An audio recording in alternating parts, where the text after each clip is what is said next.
하나님의 축복, 그 고귀한 하나님의 축복입니다. 오늘로써 데살로니가 후서 마지막 시간입니다. 우리가 데살로니가 후서 3장의 내용은 일을 하지 않고 게으르게 일만 만드는 사람에 대한 문제를 주제로 다루고 있었다고 우리가 지난 시간에 봤었죠. 일을 하지 않고 일만 만드는 자들에 대하여서 그들을 향하여 교회에서는 두렵기는 하지만 그럼에도 불구하고 형제를 사랑하는 마음으로 치리와 권징할 것에 대한 이야기를 말씀드렸습니다. 오늘은 마지막으로 성경에서 일, 직업 이것에 관해서 뭐라고 보는가에 대한 이야기를 말씀을 나누고자 합니다. 참으로 우리의 다음 세대 아이들에게 있어서도 일과 직업에 대해서 어떠한 마음으로 또 그러한 일을 구해야 되는지에 대한 조언을 또 우리 어른 세대로서 가르쳐 줄 필요가 있는 것이고요. 또 우리 지금 살아가고 또 우리가 하고 있는 일과 직업에 대해서 어떠한 마음으로 또 주님 앞에서 또 살아가야 되는지 그것에 대한 이야기를 성경적인 교훈을 통해서 우리가 보고자 합니다. 우리 1번을 같이 한번 읽어보겠습니다. 시작. 일에 대한 성경적 관점을 가지라. 참 우리 한국교회는 100년 역사를 가지고 있습니다. 참으로 100년이 이제 넘게 되었는데 그런데 참 제일 큰 약점 중에 하나는 이 일과 직업에 대한 성경적인 관점, 이 관점에 대해서 제대로 가지고 있지 못하다라는 거. 그게 참 안타깝고 참 이런 고민이 적다라는 것이 참 안타까운 현실입니다. 대부분의 성도들이 일과 직업에 관한 사고가 철저할 만큼 세상적입니다. 그리고 헬라적인 사고방식을 가지고 있습니다. 우리는 성경적인 사고방식, 히브리적인 사고방식을 가져야 되는데 참으로 안타깝게도 세상적이고 헬라적인 사고방식을 가지고 있다는 것, 그런 식으로 일과 직업을 바라보고 있다는 겁니다. 그래서 참 교회 안에 많은 성도들이 참 교회를 사랑하고 기쁘게 교회를 섬기기는 하지만은 일과 직업의 관계에서는 하나님이 무엇을 원하시는지에 대한 고민이 적은 겁니다. 오히려 세상적이고 헬라적인 그런 사고방식으로 일을 직업에 관해서 너무 쉽게 처리한다라는 거예요. 이게 이제 우리 한국교회의 큰 문제 중에 하나죠.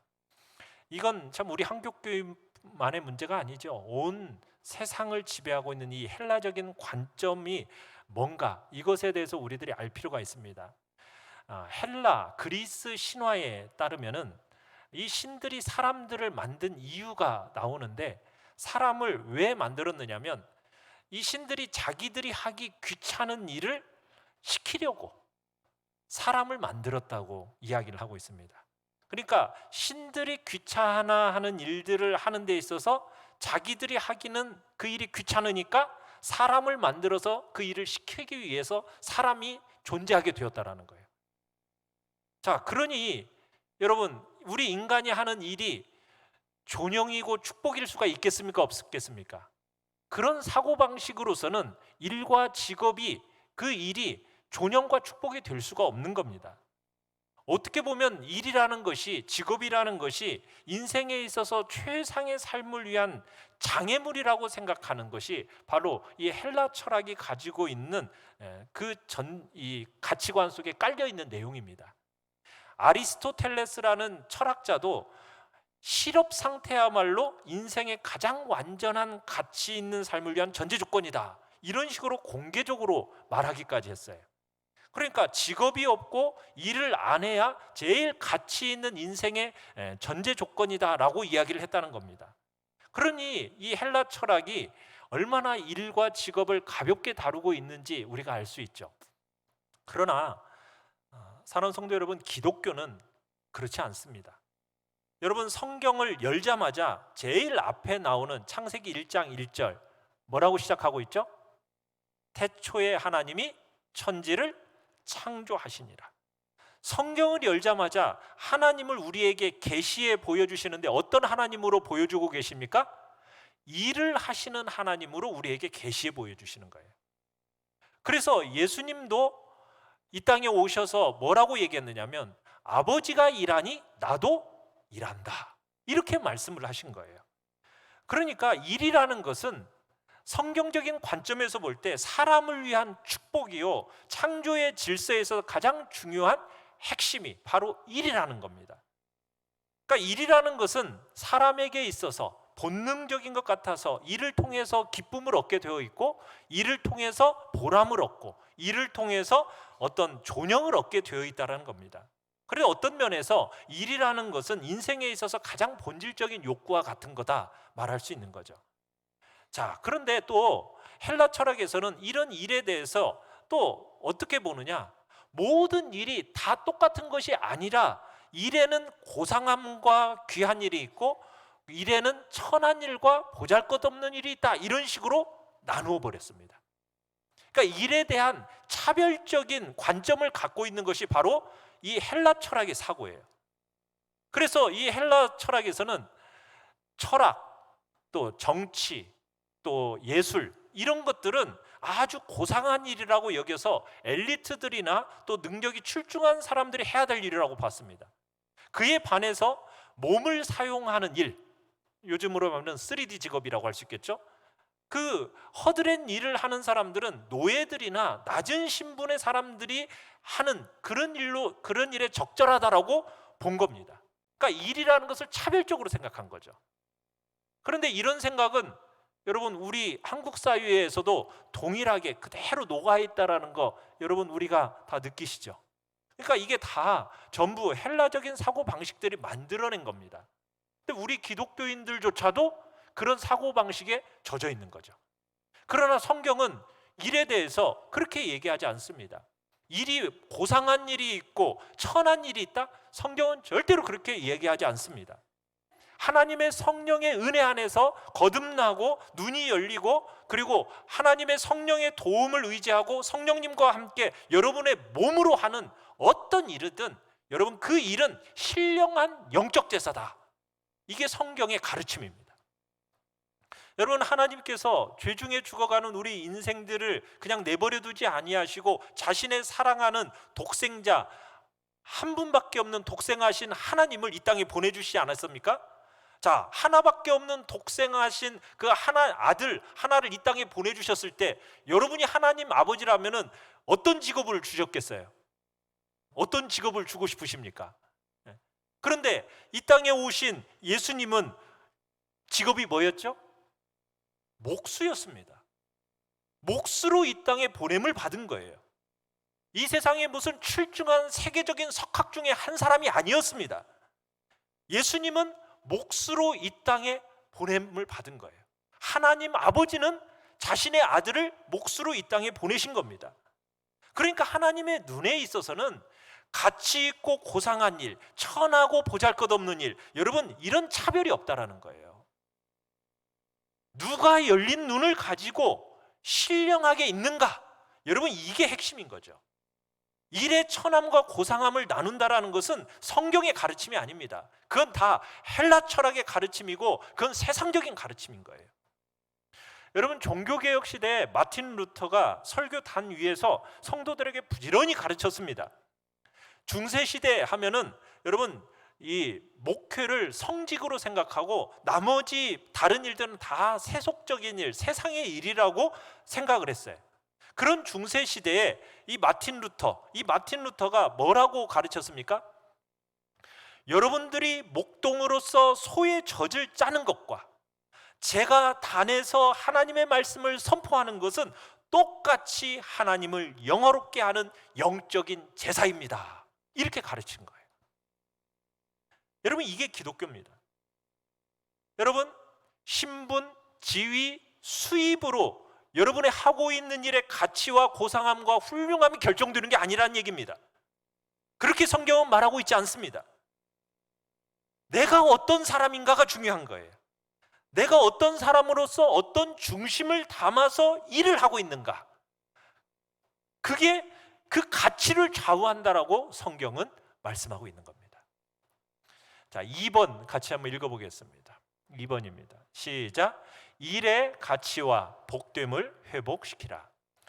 여러분, 아담이 타락하고 나서 이 우리의 삶 속에서의 일이라는 것이 타락의 좀 일정한 부분을 띠고 있습니다. 우리 일 안에는 그 아담이 타락하고 나서 하나님께서 저주를 내리실 때 이제 일을 해야 되는데 땀을 흘리고 수고해야만이 먹는다라고 얘기를 했어요. 그러면서 여러분 아무리 열심히 일을 해도 그 안에서 뭐가 자랄 것이라고 얘기했죠? 가시가 자라고 엉겅퀴가 자랄 거라고 얘기를 했습니다. 그래서 우리의 일 속에는요 죄의 흔적이 묻어 있다라는 거예요. 이걸 우리가 기억을 해야 됩니다. 그러니까 여러분들이 아무리 최선을 다해서 일을 한다 할지라도 여러분들이 기대하는 만큼의 결과가 쥐어지지가 못한다라는 거죠. 왜? 뭐가 자라고 있기 때문에. 그 우리의 일 속에는 가시가 자라고 엉겅퀴가 자라고 있기 때문이에요. 하나님이 주신 축복이라고 생각하고 내가 열심히 일을 해도요 그 일 속에는 분명히 눈물이 수반되고 아픔과 고통이 따를 수밖에 없다라는 거, 그 우리 잊어서는 안 됩니다. 그렇다고 해가지고 여러분들이 일을 하는 데 있어서 헬라적인 방식으로 일을 해야 된다 그렇게 생각하면 절대로 안 됩니다. 예수님은 우리를 위하여서 몸을 찢으시지 않았습니까? 피 흘려서 정말 피를 쏟으심으로 말미암아 복되고 영광스러운 사역이 이루어내셨는데, 여러분 그 사역이 단지 우리의 이 종교적인 영역에서만이 사용되어지도록 주신 게 아닙니다. 우리의 구체적인 삶의 자리, 일터에서도 여러분들이 예수 그리스도의 그 십자가의 구속의 은혜와 피 흘리심을 우리들이 그걸 통해서 회복해내도록 부름을 받고 있는 거예요. 그러니까 우리에게 허락된 모든 일들을 그저 세상적인 자세와 방법과 원리를 따라서 하지 말고 구원하여 돌아가신 우리 주 예수 그리스도의 그 구원의 진리가 여러분의 일터 속에서 삶의 자리에서 회복시켜내도록 부름받고 있다는 사실입니다. 죄가 왜곡시켜 놓은 그 일의 가치, 그 일의 복됨을 여러분들이 우리의 일터에서 회복시켜내야 됩니다. 예수 그리스도의 보혈의 그 아름다움과 복됨이 적용되고 드러나도록 여러분이 그렇게 살도록 부름을 받고 있다는 사실이죠. 자, 그러면은 이 예수 그리스도의 보혈의 아름다움이 적용되어져서 여러분들의 그 일 속에서 여러분들이 하고 있는 그 직장과 직업과 그 일 속에서 어떻게 드러내도록 회복되도록 온전케 하도록 만들어낼 것인가. 자, 1번을 같이 한번 읽어보겠습니다. 시작. 창조의 영광을 드러내는 과정으로서의 일. 여러분 헬라적인 사고방식이 지배하고 있는 이 세상의 일에서는요 하나님이나 이웃이 거의 없습니다. 대부분 사람들이 여러분 직장을 구하고 일을 할 때 왜 일을 하냐 물으면 왜 일을 하고 계시죠? 대부분의 사람들이 왜 일하냐면은 왜 일한다고 그래요? 밥 벌어 먹으라고 살려고. 이게 대부분의 말입니다. 그죠? 첫 번째 개념이 밥벌이에요. 밥벌이. 일을 해서 밥 벌어 먹어야 되니까. 아니면은 내가 좀 노후를 보장받기 위해서는 내가 좀 많이 지금 벌어놔서 내가 노후에는 좀 편안하게 살아야 되기 위해서, 그래서 지금 직장을 다니고 일을 한다는 거예요. 아니면은 내가 좀 남들에게 우습게 보이지 않게 하기 위해서, 그래서 그 일을 통해서 자신을 좀 고귀하게 만들어 보겠다는 식으로 일을 생각을 합니다. 그러니까 우리의 직장이나 직업이나 일이라는 우리 생각의 수준이 뭐예요? 밥 벌어 먹고 살겠다라는 그 수준, 아니면 조금 고상한 척 하면서 자아를 실현해 보겠다, 자기 일의 완성의 도구로서 일을 생각하는 겁니다. 자, 그 어디에 하나님이 있습니까? 이웃이 있습니까? 없습니다. 다 자기중심적인 생각밖에 없어요. 교회 안에 있는 많은 성도들도 일이라는 것을, 직업이라는 것을 그렇게밖에는 생각하지를 못합니다.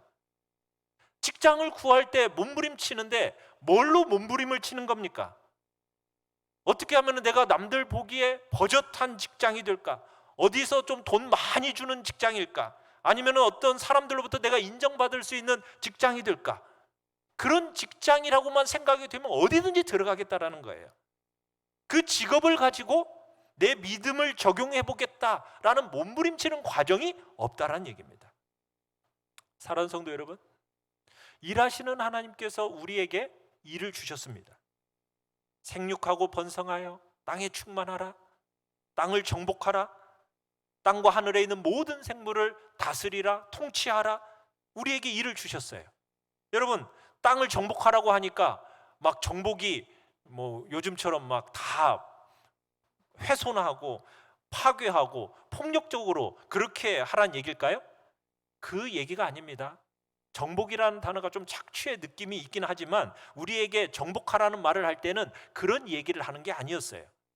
무슨 얘기를 하는 거냐면, 하나님께서 땅과 하늘을 다 창조하시고서는 자신의 형상을 따라 만들어진 인간에게 이 땅을 다스리도록 위탁을 하십니다.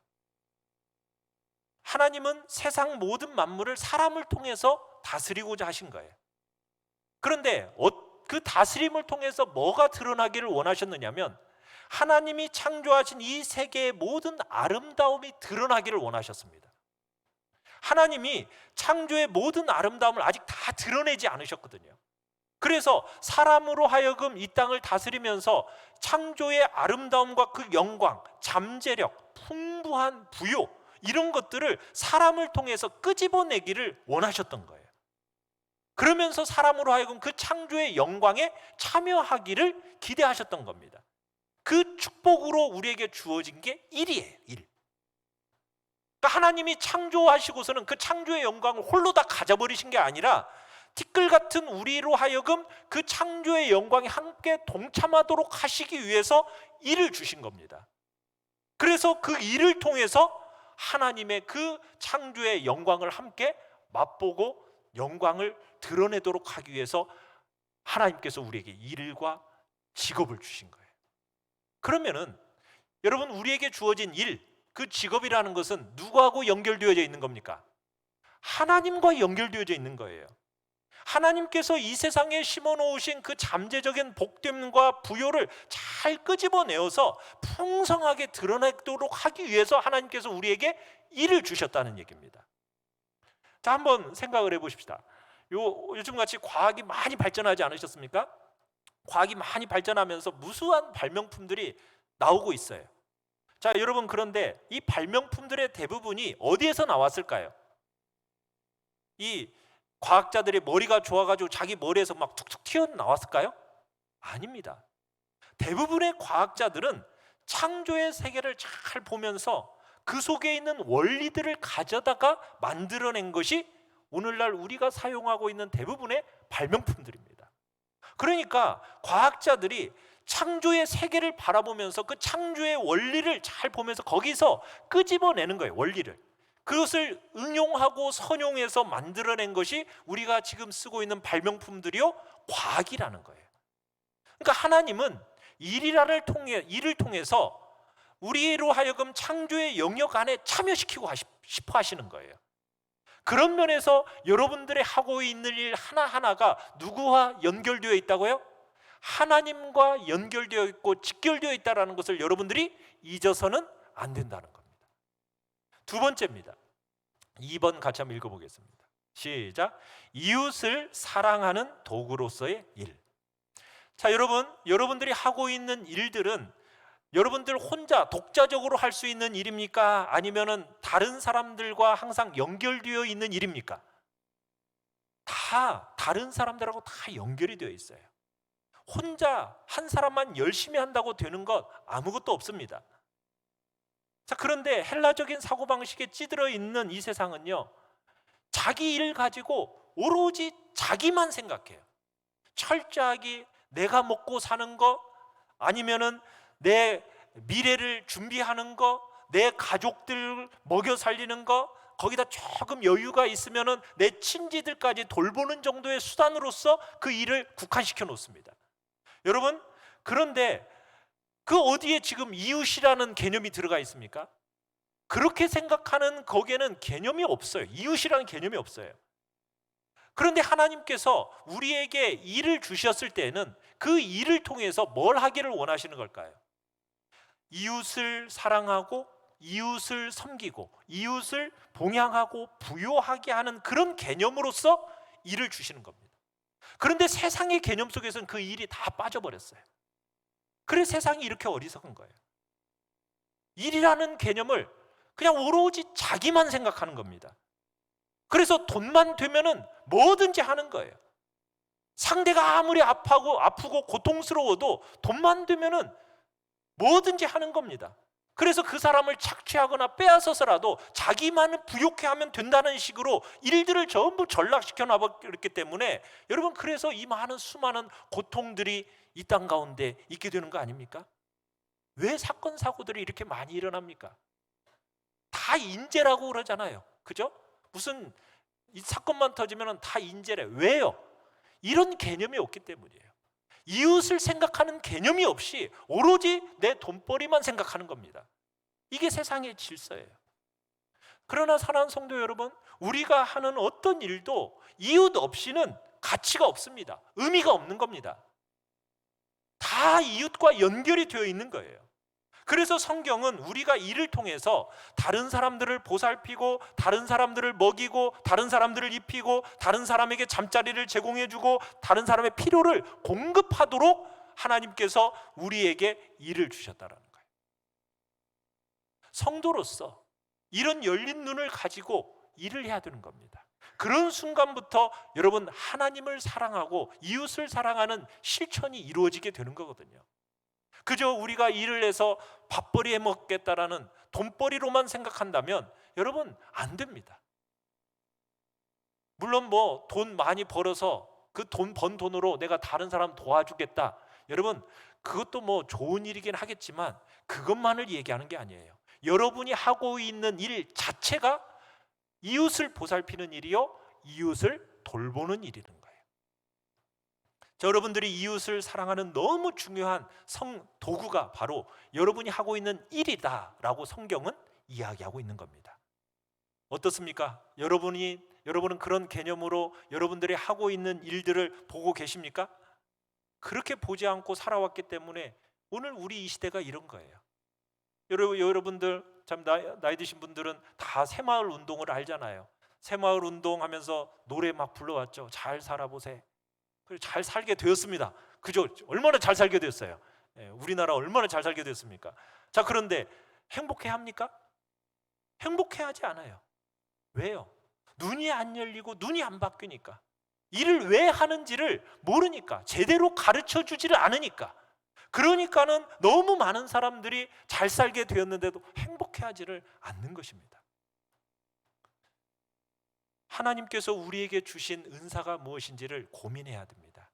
우리의 자녀손들에게요, 그 은사가 무엇인지를 고민하고 그 은사를 따라서 자라가도록 도와줘야 돼요.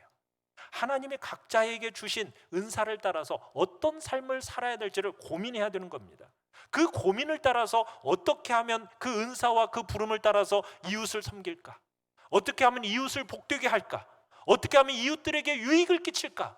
이런 삶을 살도록 고민하도록 만들어야죠. 그렇게 고민을 해야 되는 겁니다.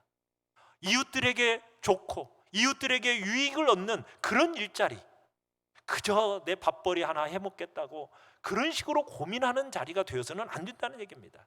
그러죠, 내 면이 서는 직장을 구하는 그게 중요한 게 아니죠. 그저 내 자아 실현을 위한 직장, 그게 중요한 게 아니라 정말 이 일을 통해서 하나님을 영화롭게 하고 어떻게 하면 이웃들에게 유익을 끼칠까 하는 그 몸부림이 담겨 있는 그런 일을 구하도록, 그게 영광스러운 일인 겁니다. 여러분, 그렇게 고민해서 정말 그 일자리를 얻고 나면은 그 자리에서 어떻게 해야 돼요? 숙련된 일꾼이 돼야죠. 능수능란한 전문가가 돼야죠. 그렇죠. 맡겨진 일에 대해서는요, 그렇게 감당하면서 일해야 됩니다. 그저 밥벌이 해먹겠다고 하면서 그저 대충 아마추어처럼 여러분 그렇게 일을 해서는 안 됩니다. 내가 하는 이 일이 이웃을 사랑하는 것이다라는 그런 핵심적인 방법이라고 안다면은 내가 어떻게 이웃을 더 보살피고 더 사랑함으로 저 충성스럽게 할 수 있을까라고 생각할 때 어떻게 내게 맡겨진 일들을 하겠어요? 아마추어처럼 대충 할 수 없는 겁니다. 능수능란한 전문가처럼 그 일에 대해서 우리가 해야 되는 거죠. 최선을 다해서 내게 맡겨진 일들을 그렇게 해야 되는 거죠. 그게 이웃을 사랑하는 사람의 핵심의 모습이거든요. 우리에게 맡겨진 일, 여러분 하나님을 영화롭게 하고 이웃을 섬기는 것이라고 동의가 되신다면 그렇다면 우리에게 맡겨진 일을 어떻게 해야 된다고요? 아마추어처럼 건성건성해서는 안 되는 겁니다.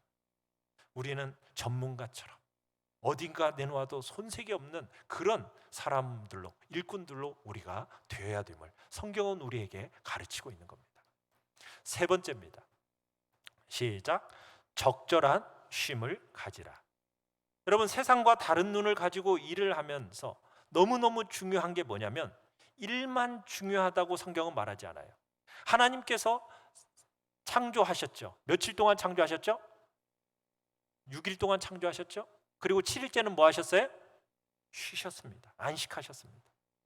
그러니까 창세기가 열리면서 일하시는 하나님을 보여주셨지만 일만 하시는 것이 아니라 하나님은 또 뭘 보여주시는 겁니까?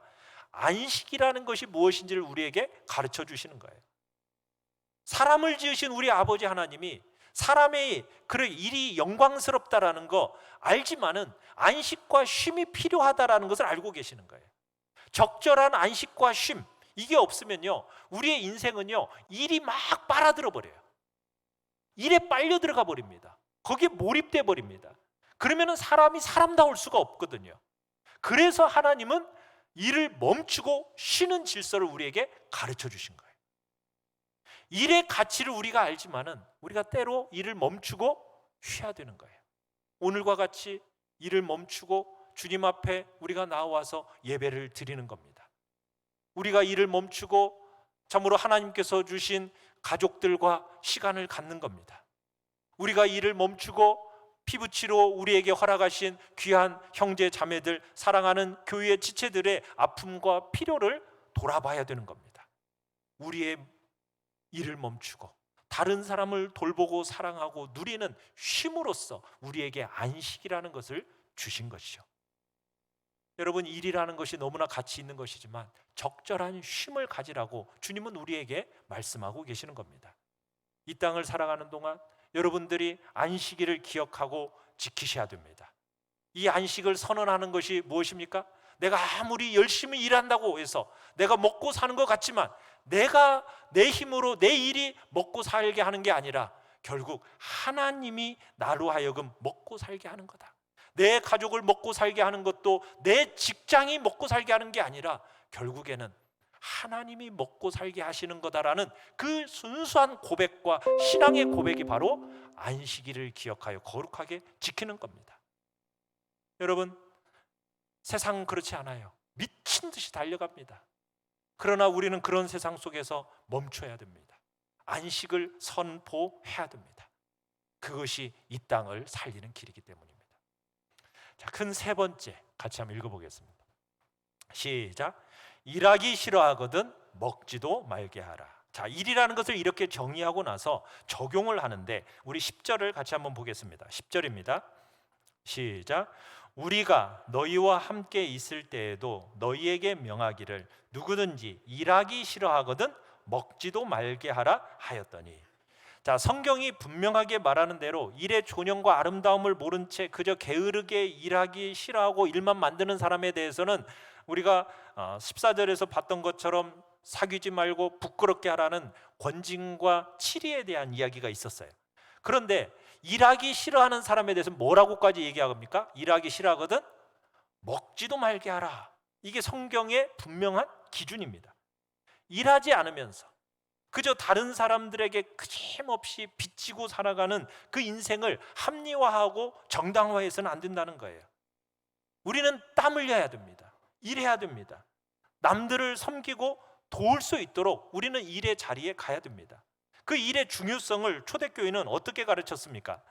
디다케라는 책이 있어요. 그 디다케라는 책은 그 12사도들의 교훈이라는 그런 책인데 초대교회부터 시작해서 오늘까지 우리에게 전해졌어요. 자, 이 디다케라는 책에요, 누구든지 형제가 와서 재워주기를 요구하잖아요. 머물기를 요구하잖아요. 그러면은 허락하라고 얘기합니다. 자, 그런데 며칠 동안이나 허락하라고 얘기했을까요? 한번 맞춰보십시오. 며칠이나 여러분들은 허락하실 것 같아요? 넉넉하신 분들은 뭐 일주일, 한 달도 얘기하시겠지만 여기서 뭐라고 얘기했냐면 3일 동안이라고 합니다. 3일. 그러니까 믿음의 지체가 여행을 왔다가 머물기를 요구하면 3일 동안은 먹여주고 재워주라는 거예요. 거절하지 말고 행하라는 거예요. 그런데 3일 이상을 머물기를 원하잖아요. 그러면 어떻게 하라고 하냐? 그때부터는 일해서 먹게 해라. 그렇게 얘기하고 있습니다. 아무도 성도임을 빙자해가지고 너희 가운데서 게으르게 살지 못하도록 가르치라고 기록한 거예요. 성경도 일하지 기시라거든 먹지 말게 하라고 했을 뿐만 아니라 초대교회에서도 그렇게 가르쳤던 겁니다. 교회 성도들이 사랑을 거듭 행합니다. 연약한 지체들을 돌봐줍니다. 그 사람들을 끊임없이 섬겨야 하지요. 그런데 며칠 동안?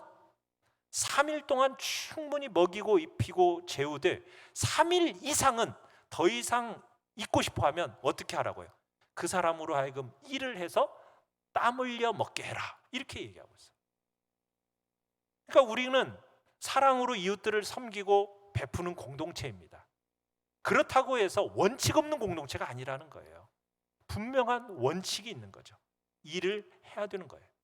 그렇다고 해서 일하고 싶어도 일할 수 없는 분들이 있는데 그런 분들 보고 지금 제가 일하라고 얘기하는 것은 아닙니다.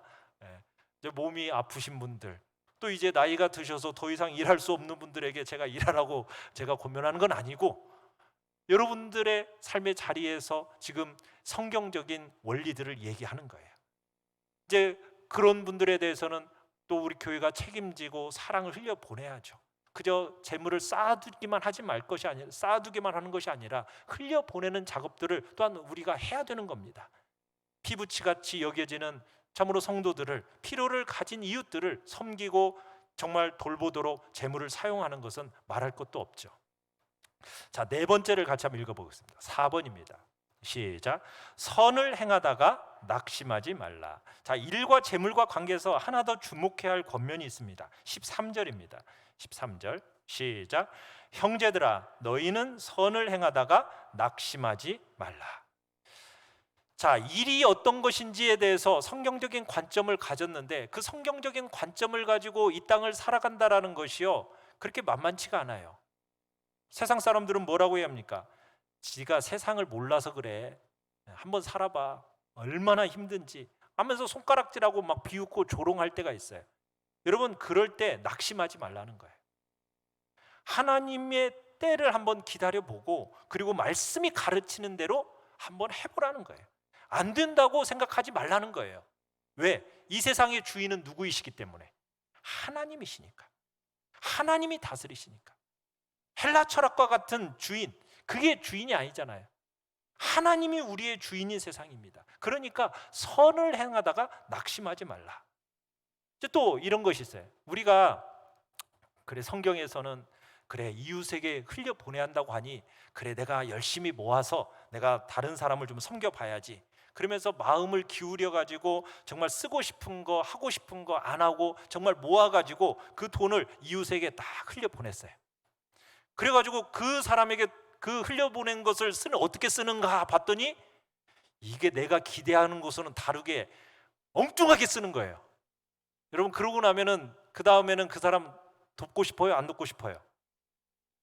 더 이상 흘려보내고 싶은 마음이 확 사라져버리죠. 그럴 때 어떻게 해야 돼요? 절대로 낙심하지 말고 계속 선을 행해라. 지금 이렇게 얘기하고 있는 거예요. 고생하고 수고해서 정말 내가 이웃에게 작은 것이나마 나누려고 했는데 이렇게 배은망덕해? 못 알아줘? 나쁜 말을 해? 선을 악으로 되고파? 여러분, 그런 식으로 하더라도 선을 행하다가 낙심하지 말고 여러분들은 계속 선을 행할 것을 주님은 격려하고 계시는 거예요. 여러분, 섬김받도록 보냄받은 대상은 죄인들이에요. 죄인들이기 때문에 여러분, 그들에 대해서 내가 기대하는 그림이 나오지 않는다고, 내가 기대하는 결과가 나오지 않는다고 여러분 냉소짓고 좌절하지 말라는 거예요. 선을 행하다가 낙심하지 말고 꾸준히 선을 행하라. 왜 그렇게 선을 행해야 되는 겁니까? 하나님의 성품 때문이에요. 하나님이 어떤 성품을 가지고 계시는데요? 자, 16절, 18절 두 절을 같이 한번 읽어보겠습니다. 시작. 평강의 주께서 친히 때마다 일마다 너희에게 평강을 주시고 주께서 너희 모든 사람과 함께 하시기를 원하노라. 우리 주 예수 그리스도의 은혜가 너희 무리에게 있을지어다. 자, 하나님은 어떤 분이시냐면 은혜 주시기를 좋아하시고 평강 주시기를 좋아하시는 분이십니다. 우리의 심령을 상하게 만들고 낙심케 만드는 사건들이 곳곳에서 일어나는데 선을 행하다가 낙심하지 않을 수 있는 이유가 뭐냐? 평강의 하나님이 일마다 때마다 우리와 함께 하시기 때문이라는 거예요. 일이 여러분이 원하는 대로 안 되고 환경과 상황이 여러분의 기대에 어긋나도 하나님의 평강이 여러분 안에 주어져 있다면 그건 언제든지 빼앗길 수 없다라는 겁니다.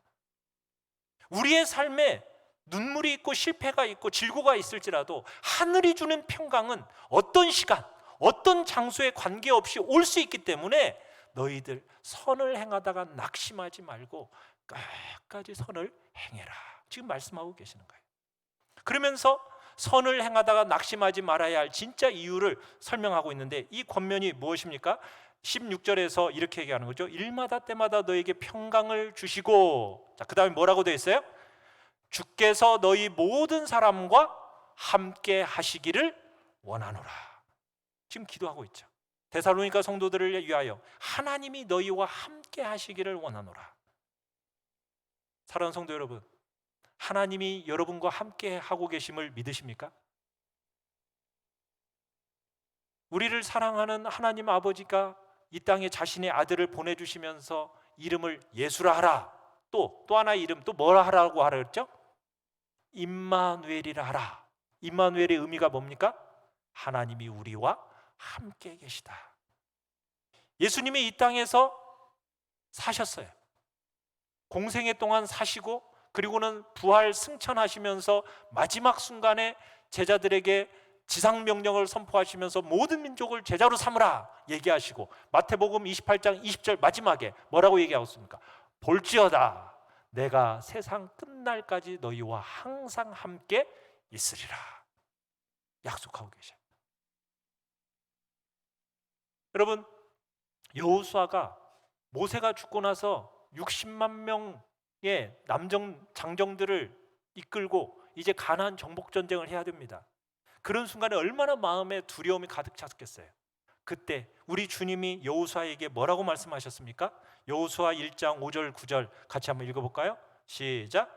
내 평생에 너를 능히 대적할 자가 없으리니 내가 모세와 함께 있었던 것 같이 너와 함께 있을 것임이니라.